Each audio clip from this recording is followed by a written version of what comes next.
ಧರ್ಮಸ್ಥಳ ಗ್ರಾಮದಲ್ಲಿ ಶವ ಹುತ್ತಿಟ್ಟ ಆರೋಪಕ್ಕೆ ಸಂಬಂಧಪಟ್ಟಂತೆ ಪಾಯಿಂಟ್ 1ರಲ್ಲಿ ಸಿಕ್ಕಿದೆ ಸ್ಫೋಟಕವಾದಂತಹ ಸುಳಿವು.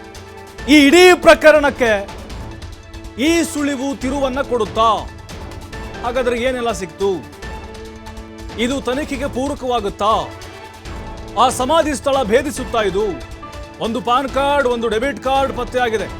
ಪಾಯಿಂಟ್ 1ರಲ್ಲಿ ಹರಿದ ಕೆಂಪು ರವಿಕೆ ಪತ್ತೆಯಾಗಿದೆ, ಬ್ಲೌಸ್ ಪತ್ತೆಯಾಗಿದೆ ಹರಿದಿದ್ದು. ಒಂದು ಕಾರ್ಡ್ನಲ್ಲಿ ಪುರುಷನ ಹೆಸರು ಪತ್ತೆಯಾಗಿದೆ, ಮತ್ತೊಂದರಲ್ಲಿ ಲಕ್ಷ್ಮಿ ಎಂಬ ಮಹಿಳೆ ಹೆಸರು ಕಾಣಿಸಿದೆ. ಭೂಮಿಯ 2.5 ಅಡಿ ಆಳದಲ್ಲಿ ಈ ಸಾಕ್ಷ್ಯಗಳು ಸಿಕ್ಕಿದೆ. ಸಾಕ್ಷ್ಯಗಳು ಸಿಕ್ಕಿದ ನಂತರ 10 ಅಡಿವರೆಗೂ ಕೂಡ ಸಿಬ್ಬಂದಿ ಅಗೆದಿದ್ದಾರೆ. ವಕೀಲ ಮಂಜುನಾಥ್ ಅವರಿಗ ಪತ್ರಿಕಾ ಪ್ರಕಟಣೆಯನ್ನು ಹೊರಡಿಸಿದ್ದಾರೆ. ಏನೆಲ್ಲ ಸಿಕ್ಕಿದಾವೆ ಅಂತ ಹೇಳಿ ನೋಡಿ. ಇದೇ ಈಗ ಲಾಯರ್ ಮಂಜುನಾಥ್ ಅವರು ಹೊರಡಿಸಿರುವಂತಹ ಪತ್ರಿಕಾ ಪ್ರಕಟಣೆ. ಎಲ್ಲವೂ ಕೂಡ ಇಂಗ್ಲೀಷ್ನಲ್ಲಿ ಮೆನ್ಷನ್ ಮಾಡಿದ್ದಾರೆ. ದ ರಿಕವರಿ ಆಫ್ ಅಂಥೇಳಿ ಏನೆಲ್ಲ ಸಿಕ್ಕಿದೆ ಅಂಥೇಳಿ ನೋಡಿ. ಪಾನ್ ಕಾರ್ಡು, ATM ಕಾರ್ಡು, ಜೊತೆಗೆ ಬ್ಲೌಸು, ಫೀಮೇಲ್ ನೇಮ್ ಲಕ್ಷ್ಮಿ ಅಂಥೇಳಿ ಅವರೇ ಉಲ್ಲೇಖವನ್ನು ಮಾಡಿದ್ದಾರೆ. ಜೊತೆಗೆ ಕನ್ಫರ್ಮ್ ಆಗಿದೆ ಅಂಥೇಳಿ ರಿಕವರಿ ಸಂದರ್ಭದಲ್ಲಿ ನೋಡಿ. ರೆಡ್ ಬ್ಲೌಸ್ ಅದಂತೆ ನೋಡಿ, ಕೆಂಪು ರವಿಕೆ ಅದು ಹರಿದಿದ್ದು ನೋಡಿ. ಇಡೀ ಈ ಕೇಸ್ಗೆ 13 ಸ್ಥಳ ಏನು ಆತ ಗುರುತು ಮಾಡಿದ್ದಾನೆ, ಅನಾಮಿಕ ವ್ಯಕ್ತಿ. ಈಗ 1, 2, 3 ಅಗೆಯುವಂಥ ಕೆಲಸ ಆಯಿತು. ಒಂದು ಮೂಳೆ ಕೂಡ ಸಿಕ್ಕಿರಲಿಲ್ಲ.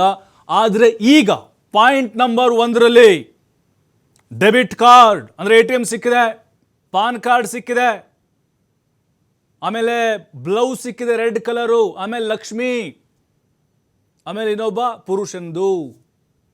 ಹಾಗಾಗಿನೇ ಈಗ ಅದನ್ನು ಪತ್ತೆ ಹಚ್ಚುವಂತಹ ಕಾರ್ಯ ಶುರುವಾಗುತ್ತೆ. ಇಷ್ಟು ಸಿಕ್ಕರೆ ಸಾಕು.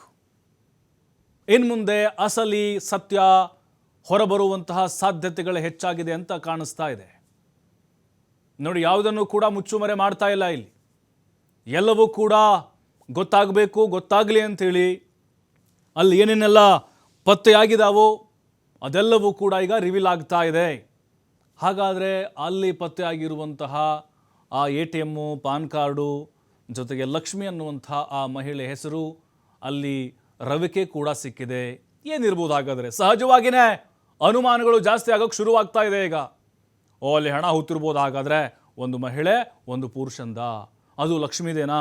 ಯಾವ ಲಕ್ಷ್ಮಿ, ಯಾವ ಊರು, ಏನು ಕತೆ, ಆಕೆ ಏನಾದರೂ ನಾಪತ್ತೆ ಆಗಿದ್ಲಾ? ಎಲ್ಲವನ್ನೂ ಕೂಡ ಈಗ SIT ಅಧಿಕಾರಿಗಳು ಹಿಸ್ಟ್ರಿಯನ್ನು ತೆಗಿತಾರೆ. ಲಕ್ಷ್ಮಿ